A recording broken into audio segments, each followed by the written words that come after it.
Good morning. How are you? I am. I was telling them you're going to get Raffi and Steve Earle all in the same billing. Thank you for inviting me. No, I have started using this here because it's easier for me not have to worry about leaning into the mic or because sound people will tell you I'm always moving away from the mic.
Yeah.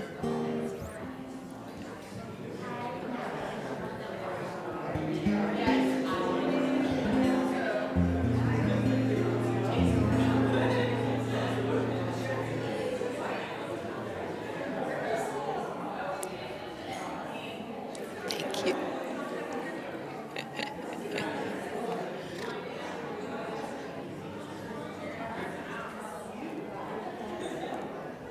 I know. Guitar.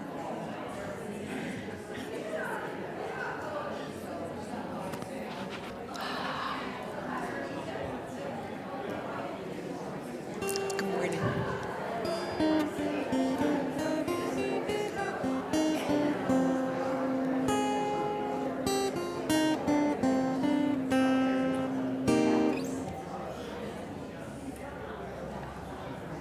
See that?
Understanding what you believe, your question, believing what you understand is basically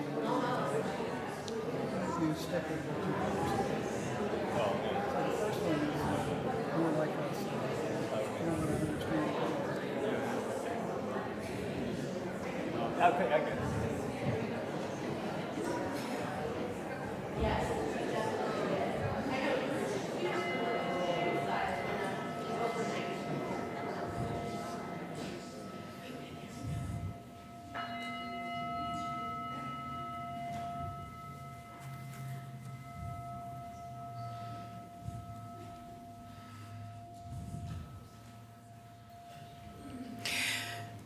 Good morning. Please rise in body or spirit and join with me in singing our gathering hymn number 93, To Mercy, Pity, Peace, and Love. It's in the gray hymnal if you want to read the book.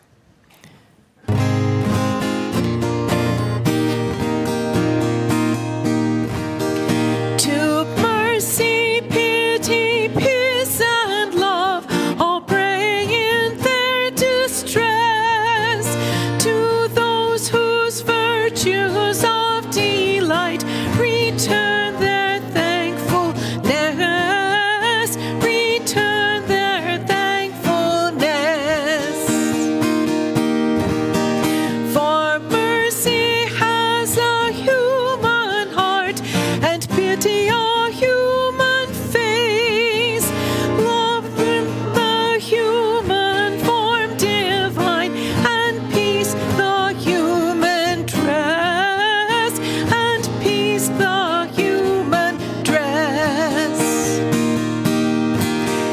Then every one of every clime that prays in deep distress, prays to the human form divine. Love, mercy, pity, peace. Love, mercy, pity, peace.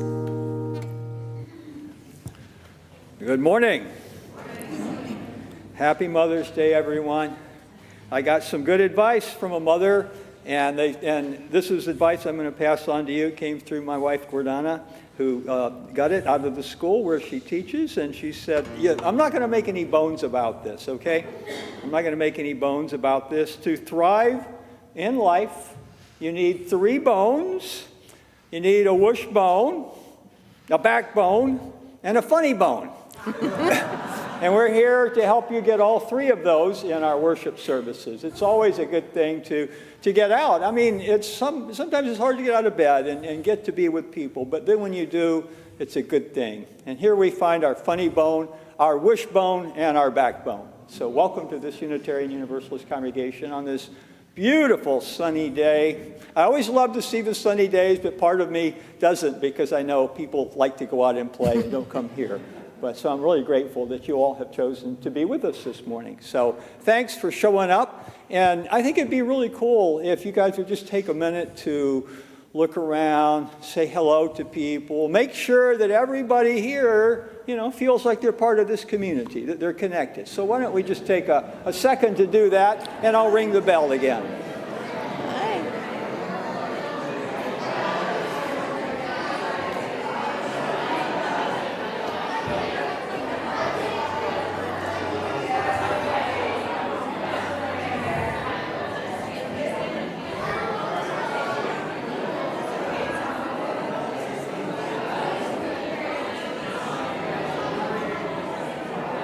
Good morning, Georgianne. Thank you.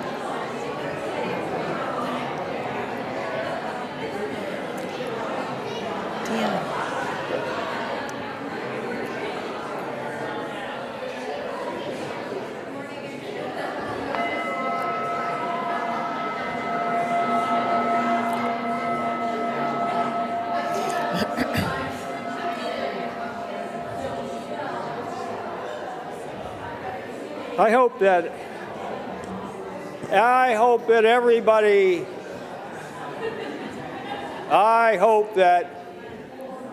there we go. I hope that everybody had a good time greeting other people and feels welcome and connected here. So, I'm going to be here a month and a half later, but when we do our welcome, I was going to throw out an idea to the congregation.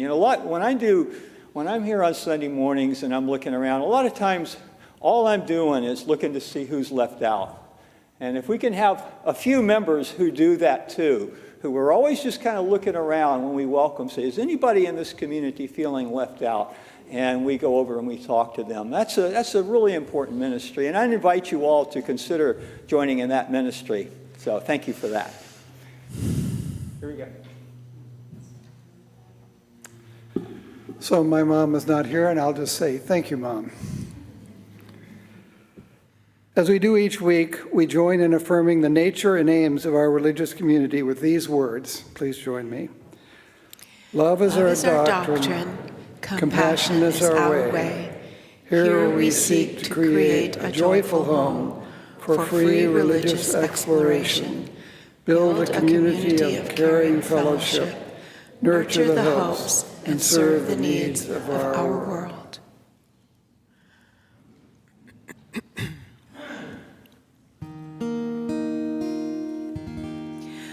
Our dear, dear mother, daily provider, earth be your name. The time has come to honor you, to know you and to show our love. You give us each day our daily grain, kissed by the sun and kissed by the rain. Teach us now to find a way to care for you in our work and play.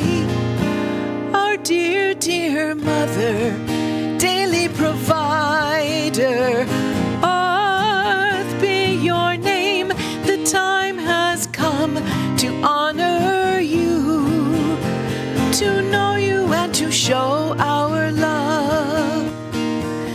Within the beauty of your silent spin, we know you're hurting and we feel your pain. With your forgiveness we can start anew. We need a chance to make it up to you. How did we grow so blind and deaf to your call? Out of touch, out of mind, we wandered away.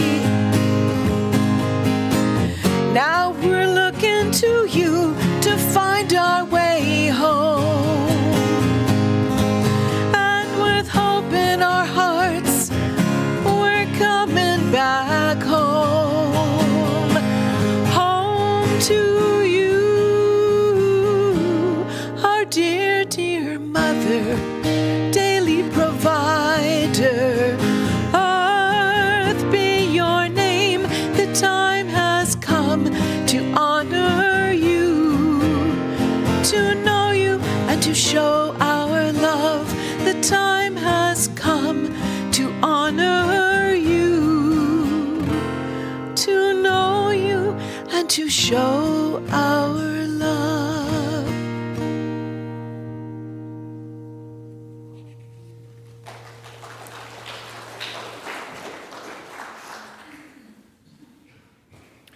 It is also our custom to light 3 chalices to remind us of our connections with others that serve as beacons of love to the world around us. The first chalice is for the friends, members, and guests of this Unitarian Universalist congregation of Salem. Our second chalice is for our partner church and friends in Šimenvalva, Transylvania, Romania. And our third chalice is for our children and youth in religious education and all the children throughout the world. Thanks, Rick. Please join me in singing The Flames into Life.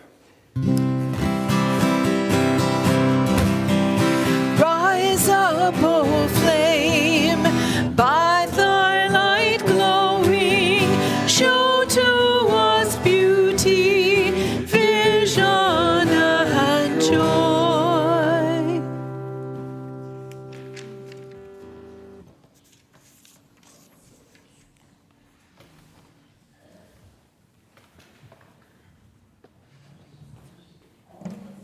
Sorry.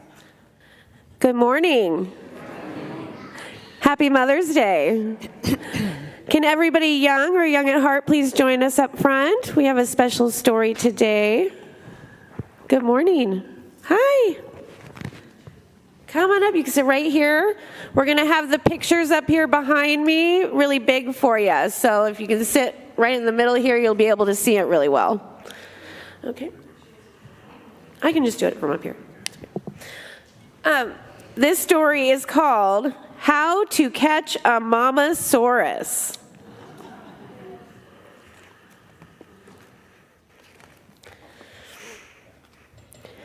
We've tried to catch many creatures, whether they walk, run, jump, or crawl. Oh, okay. Hello. There we are. Thank you. Okay, we've tried to catch many creatures, whether they walk, run, jump, or crawl. But this one is something special. We think she just might top them all. How can anyone do all these jobs?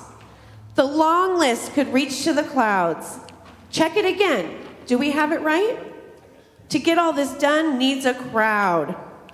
It says doctor, nurse, caregiver, banker, housekeeper, chef, driver, teacher, entertainer, playmate, laundry service, problem solver, alarm clock, supervisor, organizer, cleaner, gardener, dog walker, life coach, referee, activities director, and handy woman. Day or night, she's always there. She meets every wish and need. There's no doubt she's our hero. On that, we're all agreed. We all just can't wait to tell her, can't hold it in one more minute. Our love for her is like a song that bursts from inside with a roar. It took us all to cook this meal. We worked really hard all day. It's just a small but special treat. She'll know what it's meant to say. She taught us each gift we make is a message of love from our heart. It takes love and time to create. That's where the best presents start. She says our future has no limits if we follow the song deep inside. Sometimes life can mean hard work, but it's part of a wonderful ride. Be polite. Say please and thank you. Offer to help when there is need. She teaches that kindness matters. It grows like a garden from seeds. Winning is not what's important, and we grow through every test. She tells us learning takes time. What counts is doing your best. Sometimes we do something we shouldn't, and we might not be nice on those days. She'll remind us we should do better, still while saying, I love you always. She wakes us up and tucks us in. Each day we know her love to be true. She's our tiger, our teacher, and friend. With her, there's nothing we can't do. She's all about cuddles and hugs. It doesn't matter how far we may roam. Even from thousands of miles away, my heart always knows she's my home. The answer's been there all along. It was really not a surprise. She's magic and knows without question that the love we all share is our prize. She's already with us. We feel it, and we're sure that she feels it too. Want to make sure that she hears it. Mama Saurus, we truly love you. I love you, Mama Saurus. The end. Okay, today we have a special event after the Sunday service. We have pastries with parents / muffins with moms, and we have a ton of goodies in the fellowship hall for everyone, and activities on the table, and a little photo booth for you guys to take pictures with photo props. It's going to be a good time. So everybody, hope to see you there. And if you could stand up in the center to create the love arch, we'll be on our way. Thank you. Happy Mother's Day.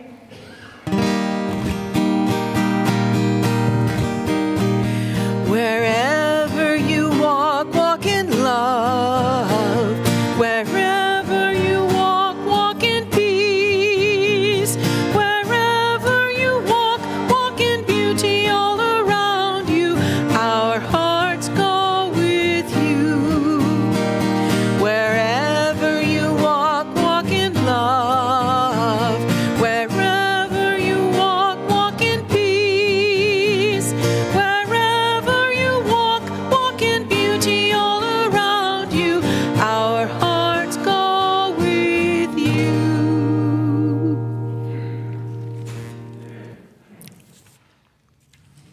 Those lovely children go forth. Now we can take a breath and just relax and be in this moment. Always know that you can return to the present moment, to your breath, during times of stress or anxiety. On this day, I am mindful of the words of an ancient sage, the Buddha, who said, "Even as a mother watches over her child, so with boundless mind should one cherish all living beings, radiating friendliness over the whole world, above, below, and all around without limit."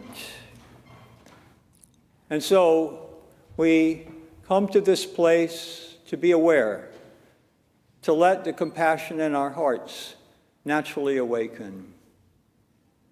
And on this day, we are mindful of the compassion and the dedication of those who raise and nurture us.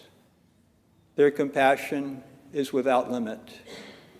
Our compassion is without limit. And gratitude.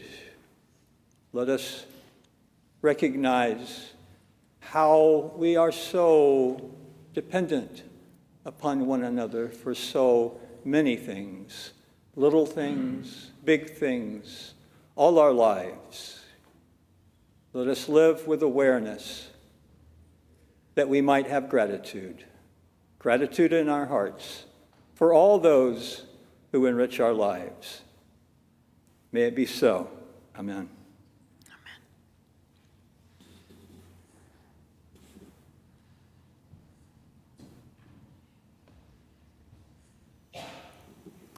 Good morning. My name is Annie Jocelyn, and I am honored to be your Lifeline's lay minister today. We have 3 joys and 2 concerns to share. We will light a candle to represent each one. For our concerns, from Carrie Lynn Patterson, send good thoughts to my friend whose daughter has run away. And from Joseph Kramer, good thoughts and prayers for my sister Sue following the sudden death of Mitch, her husband of 50 years, the love of her life, and the father of her 3 children. Our joys today, anonymously, thank you to all the mothers and mother-like figures here with us today. You're unsung heroes who make the world a better place.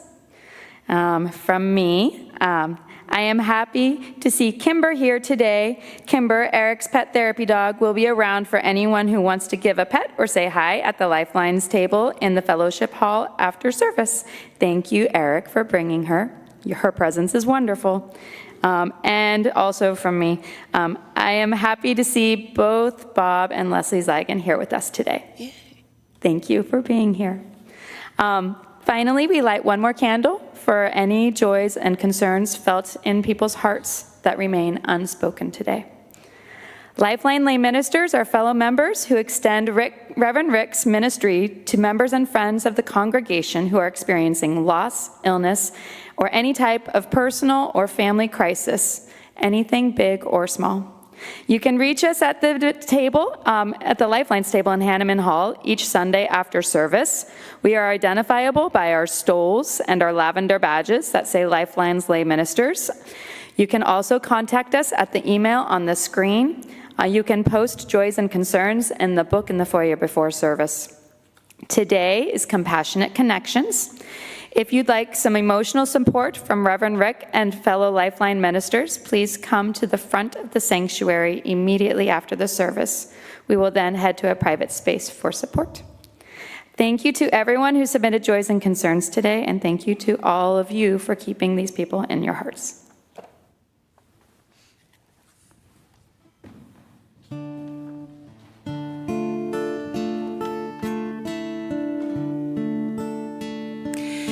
Ancient Mother, I hear you calling. Ancient Mother, I hear your song. Ancient Mother, I feel your laughter. Ancient Mother, I taste your tears. Ancient Mother, I hear you calling. Ancient Mother, I hear your song. Ancient Mother, I feel your laughter. Ancient Mother, I taste your tears.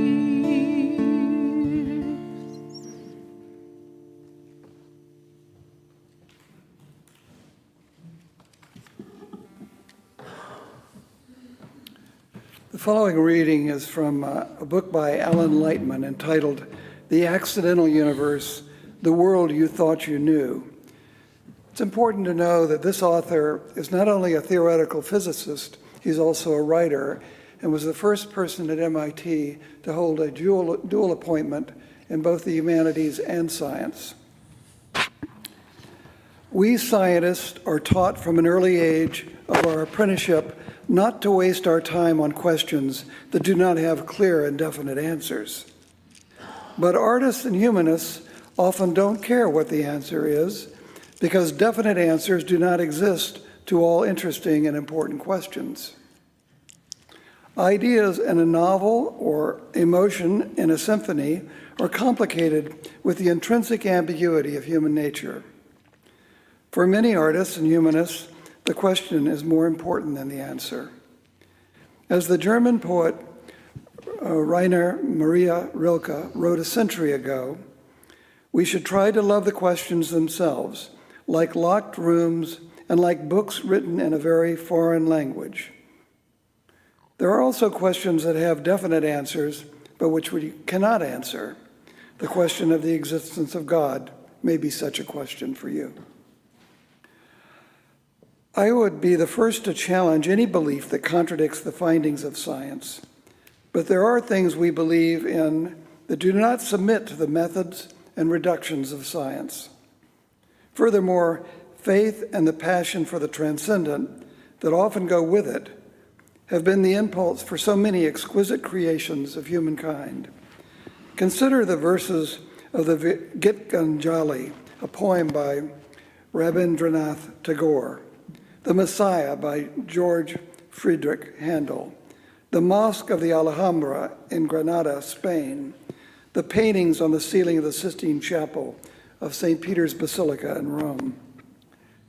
Should we take to task Tagore and Handel and Sultan Yusuf and Michelangelo for not thinking, for believing in nonsense? Reaching beyond art to the world of public affairs, should we label as non-thinkers Abraham Lincoln, Mahatma Gandhi, and Nelson Mandela because their faith in things that cannot be proved? Can we not accept their value as powerful thinkers and doers even if we do not agree with all of their beliefs?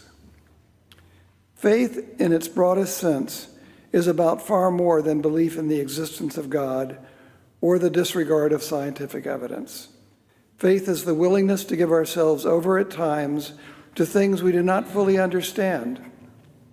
Faith is the belief in things larger than ourselves. Faith is the ability to honor stillness in some moments and ride the passion and exuberance that is the artistic impulse, the flight of imagination, the full engagement with this strange and shimmering world.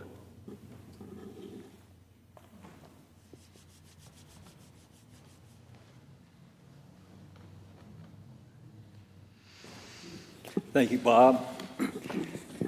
And thank you for the beautiful music this morning, Marcia. When I was around 10 years old, I used to love to lose myself in books with stories about particularly the 19th century fur trappers out west who basically, as I saw it, got to play out in the woods all day.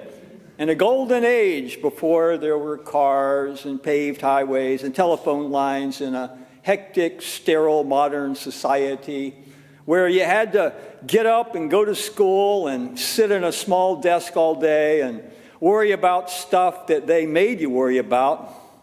And I felt like a poor fit in my historical age, and I would say to myself as I would stare out that classroom window, I'd look at the clock and, oh my God, it's a long time before the bell rings, and I would think, I often wish that I had been born in another century so I didn't have to be here in this school like this. I want to be out in the woods playing around. I felt like a historical misfit. As an adult, I have had similar feelings about being a spiritual misfit in our current age.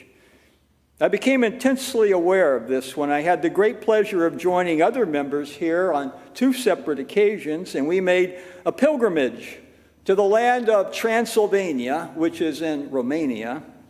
And it's the place where Unitarianism found a safe and fertile soil to grow for a while, for a time.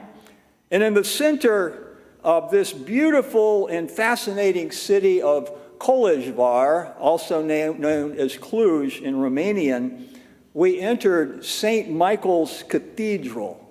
It's this glorious 14th century, built in the 1300s, Gothic gem. It was constructed over several generations. Something happens when you're in a space like this, such a awe-inspiring place with such a long history. The loftiness of the interior, the subtle fragrance of frankincense that's been burned for centuries, the bejeweled beauty of all the colorful stained glass, amazing. It all in the lofty Gothic arches, they all serve to give you a sense of the holy, the transcendent. And when I was there, we went there a couple of times, what powerful spiritual yearnings got stirred to life in me when I was in that space. And as always is the case, I became aware that I do not live in an age that is inspired to create such majestic edifices. Today they are dwarfed by the towers of commerce and the lofty perches of the billionaires who can live above the clouds. And so when I'm in a situation like that, part of me yearns to return to a simpler age of faith that could produce such wonderful buildings like this. And then I thought about it. I did a little thinking and some research, and this is not necessarily something to be desired. For the age that produced that building was an age of priestcraft and superstition. A brief history of this beautiful cathedral tells enough of the story. It was largely financed by the good citizens of Kolizhvar, who were motivated by their faith to give generously. That is, they were motivated by their faith in the efficacy of using money to buy their way into heaven, and the power of the Catholic Church to make that happen by granting indulgences to those who would chip in some money, and thereby lessen your time in a painful purgatory. And purgatory doesn't sound maybe that bad, but it is. As depicted in the Middle Ages, it scared the bejesus out of people, almost as frightening as hell itself. And the possibility of shortening your time in purgatory sparked up the fundraising. When we first built this place, I suggested, yeah, you know, we sell indulgences, but nobody would take me seriously. And that opportunity was lost, so perhaps that was for the best. But there was that great cathedral, and you know, the Unitarians actually had control of St. Michael's Cathedral for well over a century, from 1566 to 1716. But then they had it wrested from their hands by the Catholics during the Counter-Reformation, and they never got it back. And we'll never get back to this type of naive, pre-scientific faith that created such a glorious cathedral. We moved into the modern age that demolished the literal narratives of the age of faith and supplanted them with a faith in science and progress. Yet then, the intellectual historians say, I'm not saying they're intellectual, I'm saying that they study the history of ideas. They're probably smart too. But intellectual historians say we left the modern age in the 1960s, the late 1960s, and we're now living in the postmodern age, which places its faith in nothing, really. A postmodernist worldview, that is, the shared assumptions of the intellectual elite in society, says, the postmodern worldview says there are no universal truths. There are no grand unifying narratives that bring us together. Rather, there are differing narratives that remind us that we're not all alike, that we have different experiences and subjective truths, and there's no bridge that can span the chasm between us.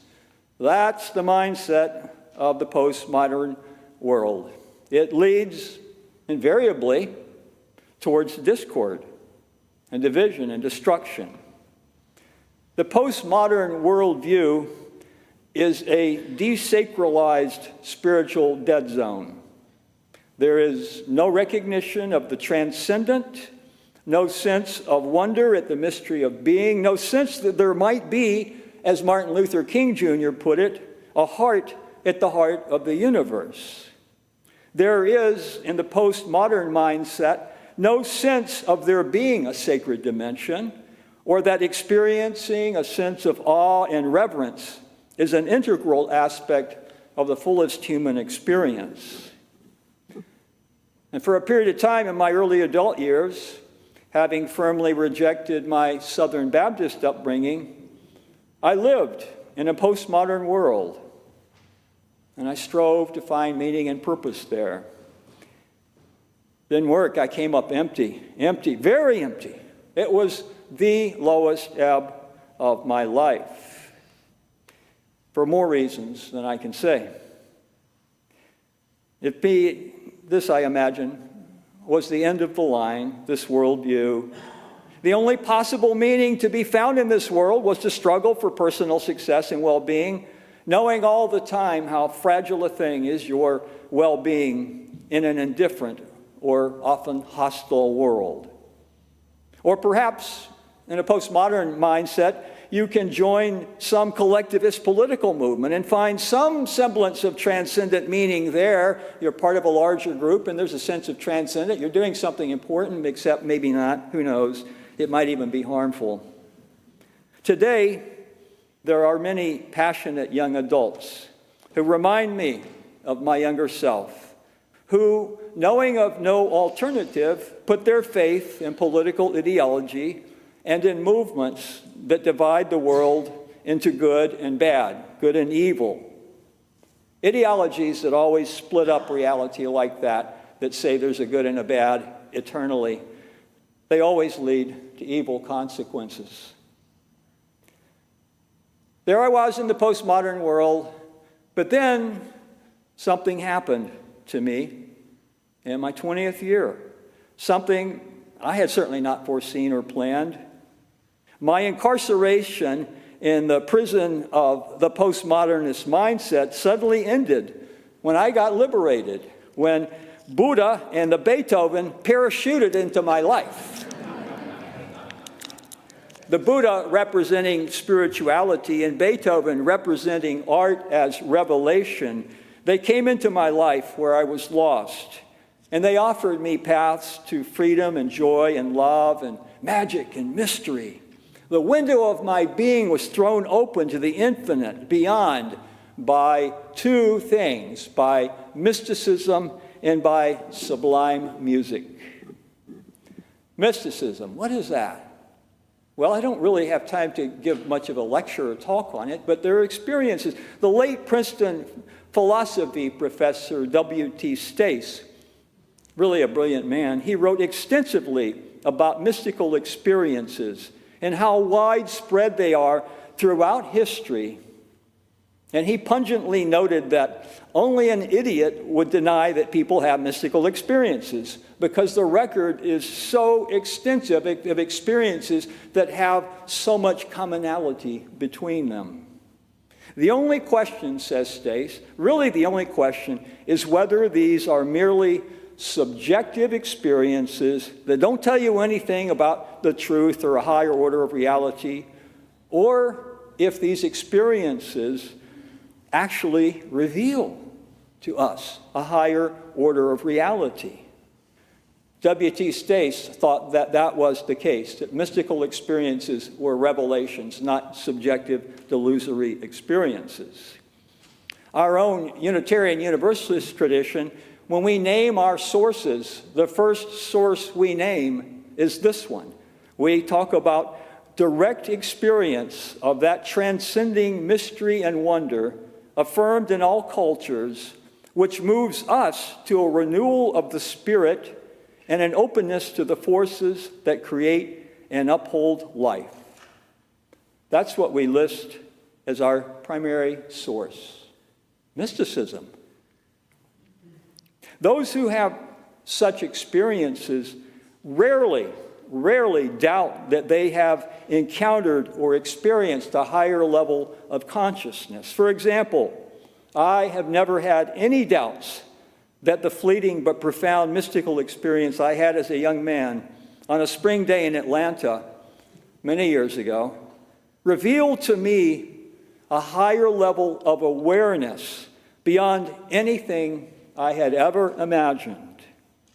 There I was, walking down a neighborhood street, tree-lined street. I was gazing through a flowering tree into the sky beyond, when I suddenly had a sense of myself that was completely distinct from my normal sense of my identity in the world. And that this self that I experienced myself was in direct connection with what I perceived to be the sacred mystery that pervades and transcends all things. And in this state of awareness, time was an illusion. My entire life, since I was a young child, had happened not in years, but like the snap of a finger. It was as though I had been very briefly, very momentarily distracted and returning to my true sense of self. It was as though my entire life had been a snap of a finger. And this self, it was an amazing experience. As short a period of time as I experienced it, there is no fear of anything at all. All fear was completely banished. There's an ancient Hindu text, the Katha Upanishad, that captures the sense of what I experienced. The knowing self is not born. It does not die. It has not sprung from anything. Nothing has sprung from it. birthless, eternal, everlasting, and ancient. It is not killed when the body is killed. I had that sense of myself, that awareness. I had it for a second, and then I grabbed onto it because I wanted to keep it, and then it was gone. It was gone. But I knew that I had experienced the sacred, and it awakened the deepest yearnings in my heart, and my life would never be the same. This faith now gave me a sense of purpose and direction. Now my life was a journey of discovery, a spiritual path towards greater wisdom and enlightenment. Simply put, I had a conversion experience from mistrust to trust in that which lies beyond my understanding and control. Call it faith in the sacred mystery. Yet this experience had happened outside the context of any religious tradition. So I decided I would have to figure out how to proceed on my own. But I didn't have to do that. Today, looking back, I marvel that here I was, a young college student from Columbus, Georgia, with a Southern Baptist background, and I became best friends and roommates with Keith Liu, a Chinese chemical engineering student at Georgia Tech from Calcutta, India, and he was a Buddhist. I didn't know anything about Buddhism, and now my roommate was a Buddhist. And so Keith introduced me to this completely different type of religion, and it felt so congruent with what I had experienced in this new religion that I was discovering. It promised something, enlightenment, a state of greater freedom and liberation and awareness. And so my friend Keith and I, we began to practice meditation together. This is well over 50 years ago. And then we started practicing with some other people in Atlanta. And you know where we met? The Unitarian Universalist Congregation of Atlanta. That's where I got my start in the meditation, way, way, way back then. And I should note, parenthetically, that we have started a meditation group here again on Tuesday nights. It starts at 6. It's going really well. If you want a place to come and meditate and center yourself, please do check that out. Well, I was about halfway through my undergraduate degree when this was all going on, and my life was not going well.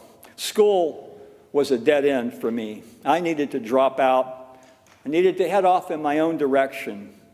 So I got rid of everything I owned that would not fit into my backpack, and I prepared to leave. And I meditated with my friend Keith one last time, and tears were running down my cheeks as I meditated. I knew I was saying goodbye, and yes, I was. He died in a car accident a few years later, and I would never see him again. But I'm always so grateful that a friend appeared in my life that provided me this kind of information.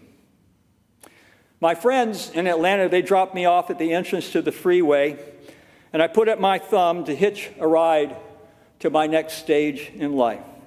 And I landed in San Francisco at the Zen Center, which was, for me, spiritual boot camp with good vegetarian cooking. I wasn't prepared for all the sitting meditation. It was really hard for me. Zen Buddhist meditation forced me to become aware of how my body-mind had been traumatized in my early childhood years. Yet what a valuable experience it was to sit and be stretched and challenged. What a great thing it is to find a spiritual practice and a community that helps to ground you, that enables you to get on a path taken by countless pilgrims before you who have left their maps behind on the road to take. So it was really hard being 3,000 miles from home, and I didn't know what I was doing. I didn't know anybody. It was really a hard time for me, but I still believed in what I was doing. I could clearly discern that this was a spiritual practice, that it would enable me to continue growing, continue my journey towards wisdom and enlightenment. Meditation and in other traditions, centering prayer, very similar, are practices of a deep trust in life, in existence. It's a transformational practice of discovery, even if you're bad at it, like I am. The practice does ripen, and I can't imagine my life without it. Yet, one thing I discovered that I could do without was strictly hierarchical religious community. For all its virtues, the Zen community gave inordinate power to the master. And I found this, and I think many others did, I found this to be very disempowering. Very disempowering. And it was going to create problems, and it did. It proved to be unwise for this community because, like many spiritual communities that abdicated their power to gurus and masters who they presumed knew everything and had all the answers, there were inevitable abuses of power. And so I never liked the hierarchical aspect, and that never made me feel comfortable. Nevertheless, all told, I owe a tremendous debt of gratitude to these communities where they made spiritual practice the center of their lives. And even as I left the Zen community to move on to other things, I did not leave behind my conviction or my faith in the practice. During my student years, I slacked off. I didn't meditate. But I always knew I would get back on my cushion. And when I began my ministry 37 and a half years ago, I made a vow to myself that I would sit and meditate every day unless illness prevented it. Which is to say, I really have faith in practice. Whatever your practice is, for good or ill, they will become your patterns of the heart and mind, which shape your life. Even as I did not expect that I would have a life-changing mystical experience as a young adult, neither did I expect how, around the very same time, I would have life-changing musical experiences. My life was changed by the language of music. The language of music, especially Beethoven, but other classical masters as well. I didn't know classical music, and then I discovered it was like a revelation to me. It became central to my life, and it offered my soul a badly needed refuge. Classical music was there for me to explore the vast tonal universe of heartfelt feelings. It so expanded my grasp and my appreciation for life. I remember one evening, it was a time of great personal sorrow, and I was listening to the third movement of Beethoven's monumental 29th Piano Sonata. It's an achingly beautiful testimony to the depths of human sorrow, composed by one who knew it so well. That's the third movement of Beethoven's 29th Piano Sonata. Listen to it sometime. Over 15 minutes long, slow movement, achingly beautiful, so beautiful. Beethoven wrote this during a time of his life when he was experiencing great sorrow and distress. And the still, solemn depths of the solo piano music revealed to me the awesome depths of human emotion. This one movement, called by one critic the apotheosis of utter woe, the apotheosis of utter woe. Listening to this music enabled me to recognize and feel and then accept my own loneliness and sorrow. During my own years of painful loneliness in life, and there were many of them, such profound music gave me a place to go, a place to find solace, some hope of future joy. This music was my refuge. This music was my sacred text. Even at my young age, I knew that deep sorrow and pain and loss are a part of our lives. Even when you are oriented towards the kind of faith and trust in ultimate reality that I had and have, you're not immune to suffering. There's so much suffering and so many distressing variations in our world that sometimes I feel like I could cry. I feel like I could cry an ocean of tears at how much pain and loss and sorrow are borne by us and fellow beings. Suffering is a great and troubling mystery that the theologians struggle to resolve and all of us struggle to fathom. And yet, it's woven into the fabric of our lives. Thus it is that as you journey down the path of growth, you come to that place where you recognize that yours cannot be a solitary journey, that your faith leads you to be of service to the greater whole, however you can. There are countless opportunities to be present for others, to love and support them in their needs, even as we will need the same support from others in the course of time, all of us. The late beloved Buddhist teacher, Thich Nhat Hanh, he speaks of our interbeingness. That is, really, we are not separate individuals. We are more deeply and profoundly interconnected than our conscious minds can generally grasp. And we are called to the ways of boundless compassion for one another, hard though the way may be, especially in this spiritually dark postmodern age. So it was that I came to realize that my faith was not just a matter of journeying inward through meditation, but journeying outward to support others, as Jesus journeyed alongside those he encountered in his ministry. Jesus. I got around to Jesus finally in my late 20s, came back to Christianity, revisited the tradition in a new way.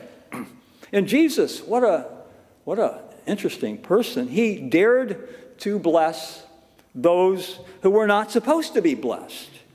It was commonly understood, in quotes, that God's judgment was reflected by your station in life. So if you were afflicted by leprosy or disease, or if you were lame, halt, and blind, or you were an outcast, you deserved it. God's judgment was visible. And other people needed to show you no respect or compassion because God didn't love you, so why should I? And then Jesus came along, and he said, whatsoever you do unto the least of these, those with leprosy, the outcast, the most despised person in society, the most out of it, marginalized person, the lowest down, whatever you do to that person, whatever you do to that person, you did it to me. You did it to me. I did a little research and discovered that Jesus didn't actually say that. But the Christian church did. They put it in. I think Jesus would have been very, very okay with those words because they really touch me. They pierce my heart when I hear those words. They strike my heart like an arrow. Whatsoever you do unto the least of these, you do it unto me. That always strikes my heart like an arrow. It pierces through its indifference. It reminds me that each person has sacred worth. And so my call took me to a liberal Christian theology school, Emory University. I entered as a Unitarian Universalist with strong Buddhist leanings. 3.5 years later, I left and graduated as a Unitarian Universalist with strong Buddhist leanings. And a much deeper and richer appreciation and understanding for the rich Christian tradition. And it was there that I learned how to be a pastoral presence in my own unique way, guided by my sense, guided by my strong sense, my undying sense of the sacred worth of all people. But today, many in our postmodern world are not guided by their sense of the sacred of others. They are misguided by their sense of the desecrated worthlessness of others who think and look or act or believe differently from them. We are here, said the poet Matthew Arnold, we are here as on a darkling plain, swept with confused alarms of struggle and flight, where ignorant armies clash by night. That's where we are right now in this world. Read the news, the papers. The postmodern age generates a toxic atmosphere. It blocks out the light. This too important postmodern age is, I believe, too self-important. Postmodern age is, I believe, but a fleeting phenomena on the stage of history. The page will turn, my heart tells me, turn to brighter chapters. Hateful delusions will burn away. Hate burns itself out, even as love always keeps burning. We do not know what revelations will inspire us as science and spirituality begin to find common ground, and when the doors of wonder are once again opened to mystery. This I do know. My faith, it invites me, it calls me to have hope, to have joy, to have love, to have compassion, to have faith that in the final reckoning, all is well. In J.R.R. Tolkien's trilogy, The Lord of the Rings, the Hobbit character Sam finds himself stranded in a forsaken land, and then he looks above, and Tolkien writes, in the west, the night sky was dim and pale. And there, peeping among the cloud rack above a dark tor high up in the mountains, Sam saw a white star twinkle for a while. And the beauty of it smote his heart as he looked out of the forsaken land, and hope returned to him. For like a shaft, clear and cold, the thought pierced him that in the end, the shadow was only a small and passing thing, and there was light and high beauty forever beyond its reach. May it be so.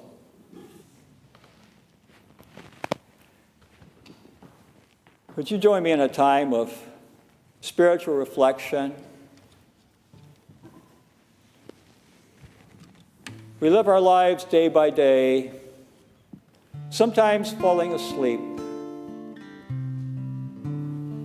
But today is another day to wake up and be aware of the possibilities that lie potent in each moment.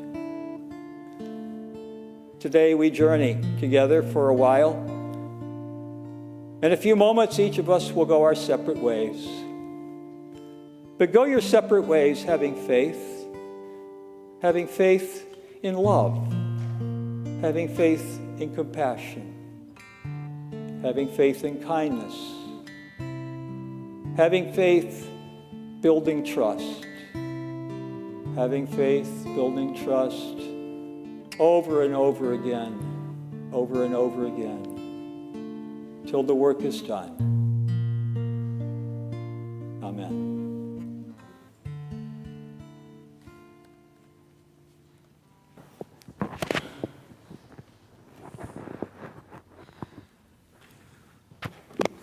Thank you, Rick. Our gifts of time, talent, and treasure support the various ministries of this congregation. And we also support the work of the Salem community around us by giving non-perishable foods or money to the Marion Polk Food Share. These are collected in the Little Red Wagon, which is being pulled up right now. Also, each month, a portion of our gifts goes to yet another local charity or program. This month, we share the plate with Salem Harvest, which distributes free surplus food to children, the homeless, the unemployed, elderly, or low-income individuals.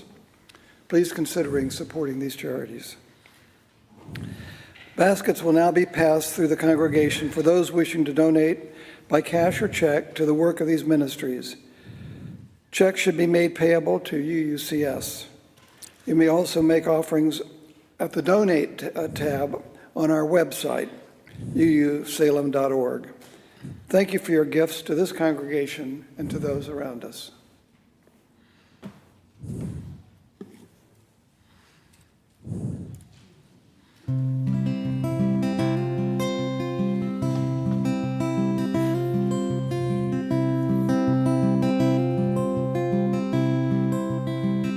I believe in prophecy. Some folks see things not everybody can see. And once in a while they pass the secret along to you and me. And I believe in miracles. Something sacred burning in every bush and tree. We can all learn to sing the songs the angels sing. Yes, and I believe in God, and God ain't me.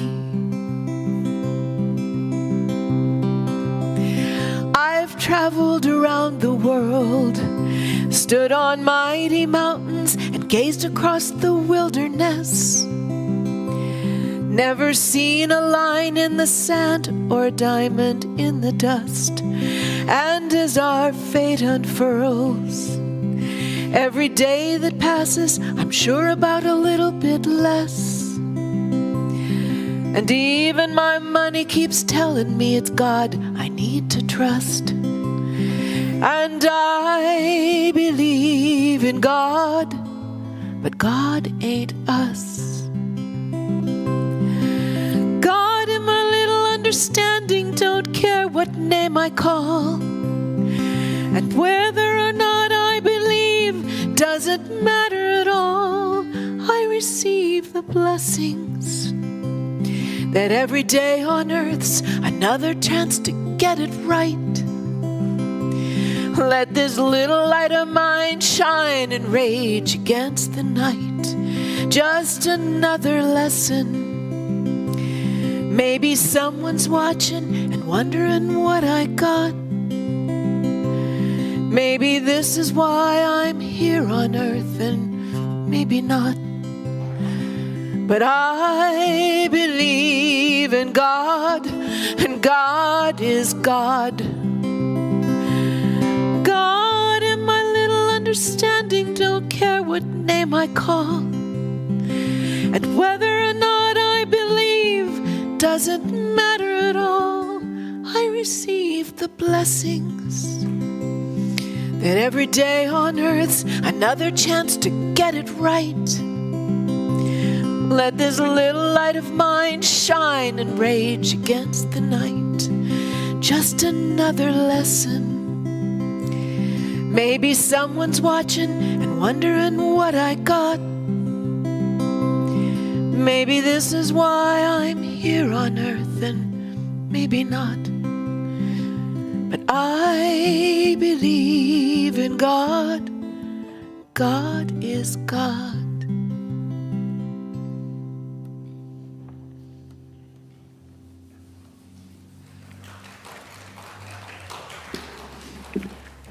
Thank you, Marcia. Please join us next Sunday when our homilist storyteller, Janet Stevens, is in the back, shares stories about lifelong in-person friendships and their importance in the lives they touch.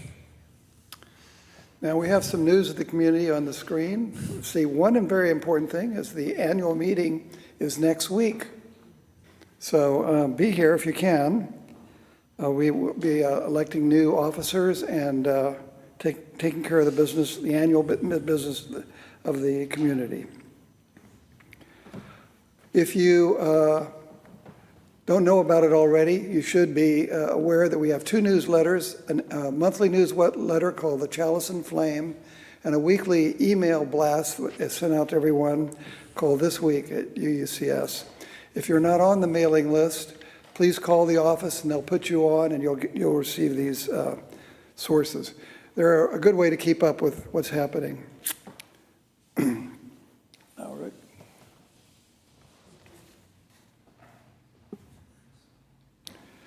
Reverend Rick will now light our lantern of social justice. Help me out here, Bob. Oh, you're helping me out. Reminding us to carry our love, hope, and work into the world around us.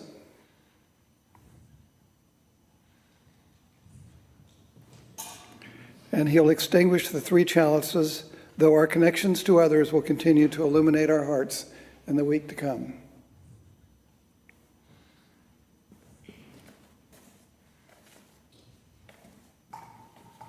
And now Marcia will lead us in yet another hymn. Please rise in body or spirit and join in singing our closing hymn, number 347, Gather the Spirit.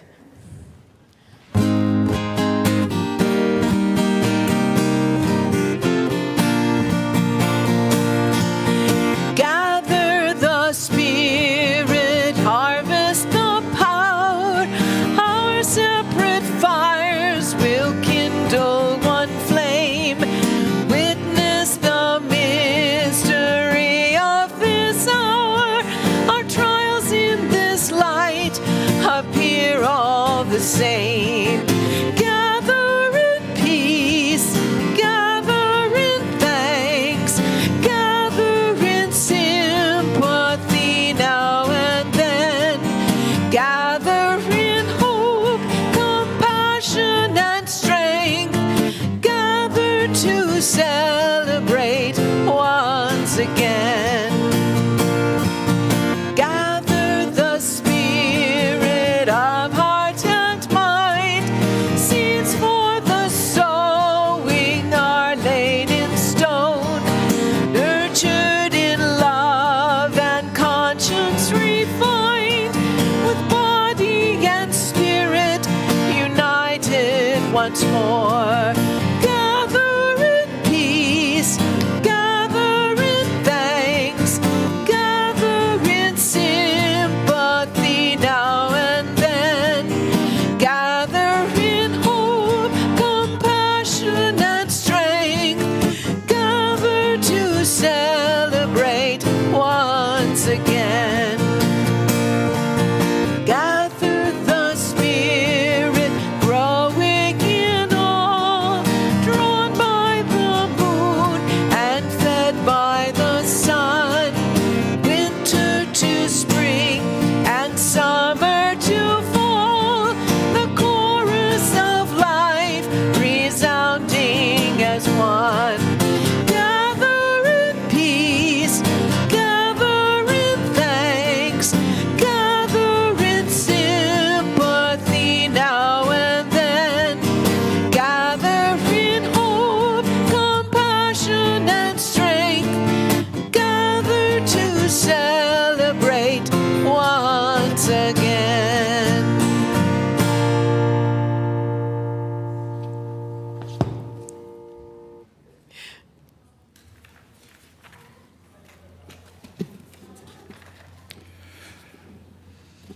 Now, please remain standing if you are, and join hands in body and spirit as we say our closing words. May faith in the spirit of life, hope for the community of earth, and love for the sacred in one another be ours now and in all the days to come.